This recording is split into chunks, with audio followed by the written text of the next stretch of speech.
As we celebrate Christmas in this pandemic time, the first in our lifetime, we are led to prepare ourselves spiritually to appreciate the real meaning of Christmas.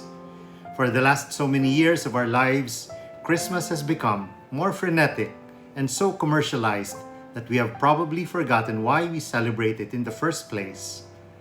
Today, this pandemic has afforded us an opportunity to pause and ponder. As we start our day in celebration of the birth of Jesus Christ, let us dwell on 2 points of reflection to help us in our prayer time. Let us initially reflect on the incarnation of Christ. And I would like to do it by way of a story. This is a Christmas parable written by Louis Cassels. Once upon a time, there was a man who looked upon Christmas as a lot of humbug. He wasn't a Scrooge. He was a kind and decent person, generous to his family, upright in all his dealings with other men. But he didn't believe all that stuff about incarnation, which churches proclaim at Christmas. And he was too honest to pretend that he did. "I'm truly sorry to distress you," he told his wife, who was a faithful churchgoer, "but I simply cannot understand this claim that God becomes man. It doesn't make any sense to me." On Christmas Eve, his wife and children went to church for the midnight service. He declined to accompany them. "I'd feel like a hypocrite," he explained. "I'd rather stay at home, but I'll wait up for you." Shortly after his family drove away in the car, snow began to fall.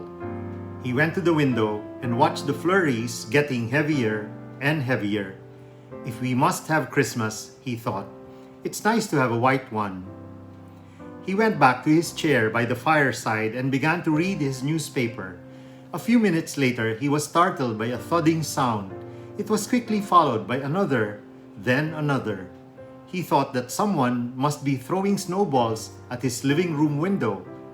When he went to the front door to investigate, he found a flock of birds huddled miserably in the storm. They had been caught in the storm and in a desperate search for shelter had tried to fly through his window. "I can't let these poor creatures lie there and freeze," he thought. "But how can I help them?" Then he remembered the barn where the children's pony was stabled. It would provide a warm shelter. He put on his coat and galoshes and tramped through the deepening snow to the barn. He opened the door wide and turned on the light. But the birds didn't come in. Food will lure them in, he thought. So he hurried back to the house for breadcrumbs, which he sprinkled on the snow to make a trail into the barn. To his dismay, the birds ignored the breadcrumbs and continued to flop around helplessly in the snow. He tried shooing them into the barn by walking around and waving his arms. They scattered in every direction except into the warm, lighted barn. "They find me a strange and terrifying creature," he said to himself, "and I can't seem to think of any way to let them know they can trust me. If only I could be a bird myself for a few minutes, perhaps I could lead them to safety." Just at that moment, the church bells began to ring. He stood silent for a while, listening to the bells pealing the glad tidings of Christmas. Then he sank to his knees in the snow. "Now I understand," he whispered. "Now I see why you had to do it." Jesus became man to show the way for us. Our call to holiness has been made more clear by him because he descended in human form and exhibited to us sacrificial and unconditional love. He wants us to be holy, therefore he himself is the best model of such love. Our response is to do our best, make effort and strive for holiness so that we too can become like him, holy. By our own strength, faculties, and will, we can never make the kind of sacrifices Jesus made. And this is where God's grace becomes evident. We become one with the incarnated Christ through the grace that will remind us to be reliant always on him. The second point I suggest we reflect on this Christmas day is by way of a hypothetical situation I would like us to ponder. Suppose it's your birthday today, Christmas Day. You wake up brimming with joy and perked up with the prospect that those you invited for your birthday celebration will come and bring you gifts. When they finally arrive, your guests settle down, and after dinner, you anticipate an honoring and an offering of their gifts to you.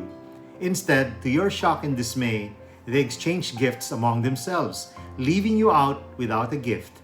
They are all very happy going home, except you. Brothers and sisters, this is exactly what happens every Christmas. Everyone exchanges gifts. Everyone is happy. But the birthday celebrant Jesus is forgotten. He does not have a gift. Perhaps it is time to give him one this Christmas and every Christmas thereafter. What then is the kind of gift that you should give him? Oftentimes, we are the ones asking for a special gift from the Lord every Christmas. It is high time to give him a gift on his birthday. So what is your gift? To help us remember what gifts we can give him, permit me to use the acronym P.E.A.C.E. Let's start with the letter P. Prop up your prayer time so that it becomes regular, undistracted, unhurried, heartfelt, and filled with gratitude and a listening attitude. Set a specific time and place of prayer so that you cannot be disturbed. Letter E. Enrich family relationships. Make effort in showing your love for your family. Express your love more outwardly. Make time to dialogue with each other and with your children. Visit your parents regularly. Call them out of the blue. Spend quality time with your loved ones, or just help in the household chores or with the studies of your younger siblings or the business of the family. Letter A. Amplify almsgiving. The best way to be happy is when you give and share generously with those who have no capacity to reciprocate. Offer your gift to God through the poor around you. Go around the streets and spread cheer to the homeless and the street children. Or go to your favorite orphanage or nursing home and bring joy to the orphans and elderly. Or give to Angkop more generously. Letter C. Commit to zealous service. Whether you serve in the parish or in CFC, show more zeal and commitment. Make more effort to contribute, to be creative, to be helpful, to do away with the pwede na yan attitude. Be excellent. Do your service as if you're doing it in front of the Lord. Letter E. Expand your emotional and spiritual dependability. Let's be more upbuilding with our words. Let us not hurt others by talking negatively about them behind their backs. Avoid cursing and harsh words towards others. Do not gossip. Be more patient and less temperamental. Do not be judgmental. Have a forgiving and forbearing heart. Be more patient with the mistakes of others to you, because you too make mistakes. P.E.A.C.E. Peace. P. Prop up your prayer time. E. Enrich family relationships. A. Amplify almsgiving. C. Commit to zealous service. E. Expand emotional and spiritual dependability. Brothers and sisters, may this Christmas bring the peace that we all desire, the joy that we all need, the hope that the days ahead will become better. May your hope be anchored on faith, so that peace and joy will fill our hearts this Christmas and beyond. On behalf of the International Council of Couples for Christ Global Mission Foundation, have a blessed Christmas and a Spirit-filled New Year.